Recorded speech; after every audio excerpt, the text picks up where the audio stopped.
All of that at the end, none of the end is written hardly at all. Or just the tiniest bit, Mademoiselle. How much of that was autobiographical? Now, you joke, and yet,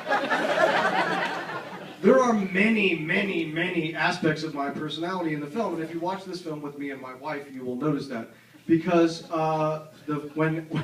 when the brilliant comedian Kumail Nanjiani is super high and he says, "That's not me, that's not a different me, that's me from a different time," that really happened to me. That absolutely happened 100%. I was like a Greek fisherman with a fisherman cap.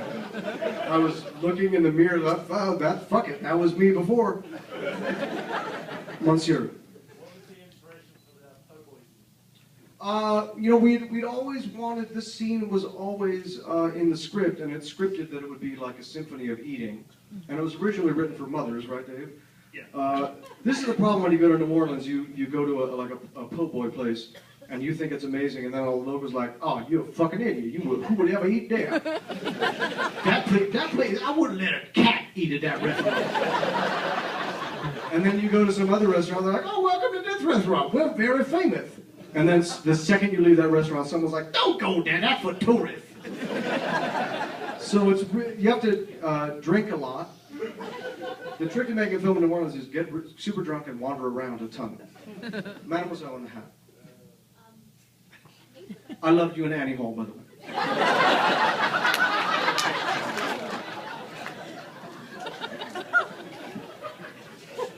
Get yourself together, it's okay.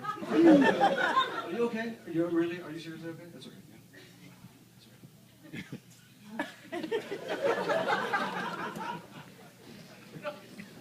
okay. I doubt it very much. What was your question? Who is the best actor and or actress you have ever worked with? That's a terrific question. Who is the best actor I have ever worked with? And, well, that's weird because in the feature film, The Dark Knight Rises, I play Batman's doctor. And Christian Bale is like the best actor who's ever lived. So it's very distressing to be in scenes with him. As the person who gets poop on his face in Hot Tub Time Machine. And ladies and gentlemen, let's be fair. David, it's accurate to say I get poop on my face in many feature films. Yeah, a couple. Let's hear it. I was just wondering if you could talk about your development and your writing process. Yes, that's a great question because this is, as you can tell, the movie has obviously some ups and downs, but it certainly doesn't feel like it's been vetted by the team behind Coke Zero. It's just very, it's a somewhat stream of thought movie. So it was written very much like that. We tend to write in bars. We never did a ton of rewrites. We made it with Darko Pictures, who from the first day we met them just said, "Okay." Yeah, to their credit, they mostly said, Yeah. "Approved." Yeah. And we said, "Can we just do it?" Yeah. And they went, "Yep, go ahead, Yeah. let's go. We're gonna go to New Orleans next week." That was it. So then we just went to New Orleans and made it. They also said, like, "Do you care?" We asked, "Do you care who's in it, or can we just put the funniest people in it?" They said, "No, we don't care." So it was the most interesting process because sometimes we've written studio movies. Sometimes you work on a movie for 6, 7, 8 years, and there's also at a studio movie there's a pecking order of who gets to give you notes, like at what different time. So we literally wrote a whole book about this process, which is pretty amazing. Like you'll get like a note from this person, and then if you get past these person's notes, it's like a fucking Atari game. It leads you to these other person's terrible notes. It's like literally like the Atari game Pitfall, because there's nothing but pitfalls. You had a follow-up, and then this handsome gentleman, yes. Sir. Where'd you get the idea for the priest and chainsaw? I smoked 3 packs of cigarettes a day for 18 years. So if I can smoke in a movie, fuck it, I'm gonna. And it's great because you come home and everybody's like, you smell like cigarettes. I'm like, oh, it's art. Fuck you, it's art. From the time that we started filming the movie, Dave, until I was fully addicted to cigarettes 100% again, was 3 days? 2.5. 2.5 days. Mademoiselle. I'm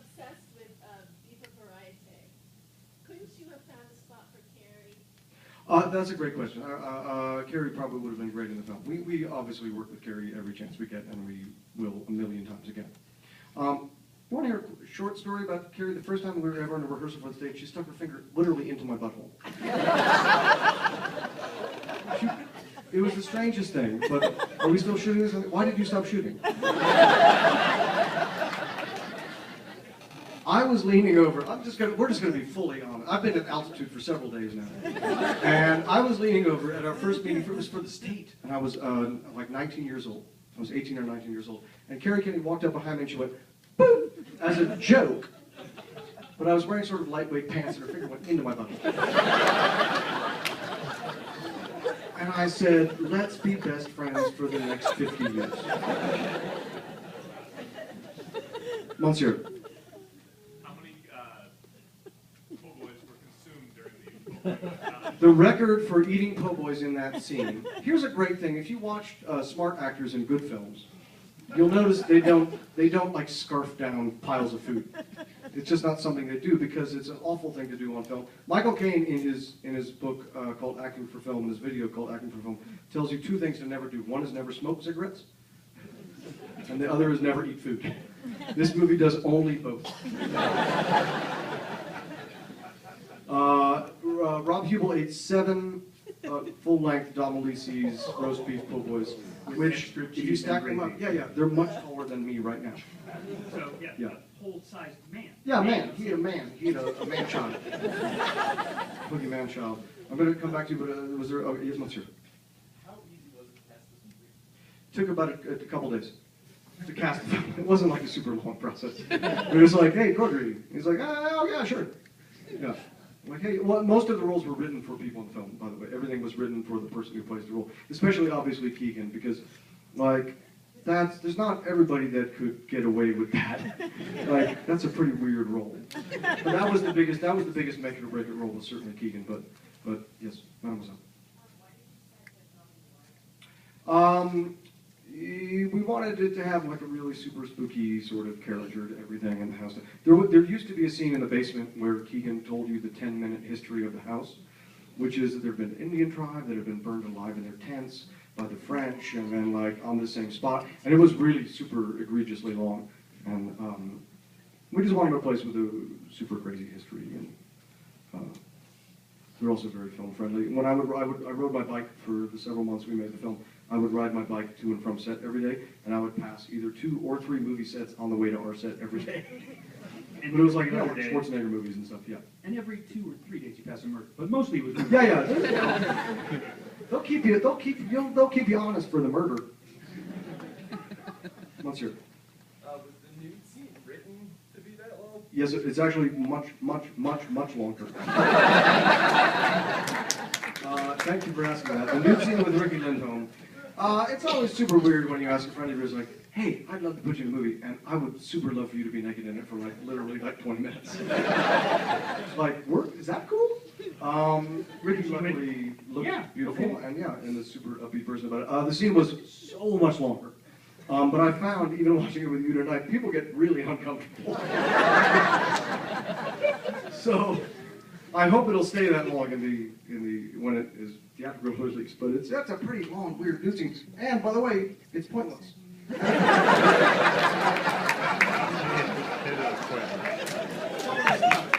One, it's pointless. And 2, what I think is weird for people is usually nude scenes, if you watch like Game of Thrones and stuff, people don't take off their clothes and have long conversations. They take off their clothes and fuck. Like on HBO. In this movie, people just take off their clothes, get oily, and have a sandwich. Which is pretty weird. Mademoiselle. The Ricky scene, that was one day, or barely even a half a day. And Ricky's the best sport of all time. Ricky, to her enormous credit, hello again, the day that I talked to her about it, I was like, "Hey, we're very good friends." I was like, "What do you think about this? This is a terrible idea, right?" She's like, "Oh no, I'm cool with that." Yeah. And then Ricky like went from very good shape, she just worked out like crazy. Yeah, I think immediately after you had that conversation, she went to the gym. Yeah, she And did. stayed there She until did. we shot. Yeah. Monsieur. First, I'd just like to say that also your book on writing is the best book on screenwriting that I've read. Thank you very much. We wrote a book on screenwriting called Writing Movies for Fun and Profit The fun fun and is is crossed crossed out. out. People think that we're jerks about it. That book was, we gave all of the money from that book to the USO, so that was like a cool, a nice thing to do. But you don't please don't talk about that's not my agenda. Let's hear it. You know, you'd be a really super cool Khal. You know what I mean? In you know the Dothraki. You mean from Game of Thrones, the horse rider? You have Dothraki facial hair. I could just picture you riding up and going, Dothraki. I was just wondering if you could talk about the inspiration from other horror films that you used for this one. Yeah, there's a whole bunch of inspiration from horror films. Obviously, you know what's weird? We've been talking about them a lot at different times of the movie. One is obviously The Orphanage, which is a great film. The Changeling with George C. Scott is a really amazing horror film. There's obvious ones like Rosemary's Baby and The Shining and things like that. Well, one that I haven't really talked about, which is one of my favorite horror films, and if you haven't seen it lately, is, have you seen The Exorcist 3?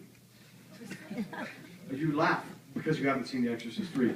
Holy shit, you will not sleep. The Exorcist 3 is one of the creepiest horror films you'll ever see, and it's all about waiting and waiting and waiting. That was the other thing, that we wanted to have the crazy old lady from The Shining bathtub in this. Obviously, that's a prosthetic suit because I didn't want to actually hose down my grandmother. Two questions. Who was in the grandma costume, and did you write this role for Keegan? Actually, a lot of people don't realize this. The same guy who gets headbutted and hits Keegan with the car, that's Alex Bird, and he's the guy in the suit. He runs the UCB Theater in Los Angeles. He's a super cool guy. Yeah, he's a really awesome guy. The suit took about 12 hours to get on, and was probably the worst idea ever. Well, I don't know why we didn't just have a naked lady stand around. And the thing, can we talk about the thing with the suit? Which one? The Oh, thing please with do. the suit, yeah. Yeah. The thing that Oh, the dear, suit yes. is, yeah, it takes 6 hours to put on, then he's in it for 6 hours, and it takes 4 hours to take it off again. And so, if you're a man and you want to pee, what he had to do was unvelcro the vagina. Yes. But he also had to, yeah. Not get it on the suit, so you can Keep in mind, he'd be in it for 14, 16 hours Yeah. for sure. We damaged him, Yeah. I think, a little. I think he's pretty much emotionally scarred. Yeah. He's fine. He's fine. He's fine. Let's hear it. There already is a follow-up film in discussions. But we don't want to jinx it too much. We don't want want to to talk about but it it's too a much. little swampier, Fingers crossed. slightly swampier. But it also might, the only characters that overlap might be the two cops. Mademoiselle. This is, there are a variety of offers which have all been very nice, and sometime next year, I assume. There's a question here in the front. Well, technically, this is my question. I was Fuck that guy. I'm sorry. We can hear it from you. Once again. I liked it so much better when you said it.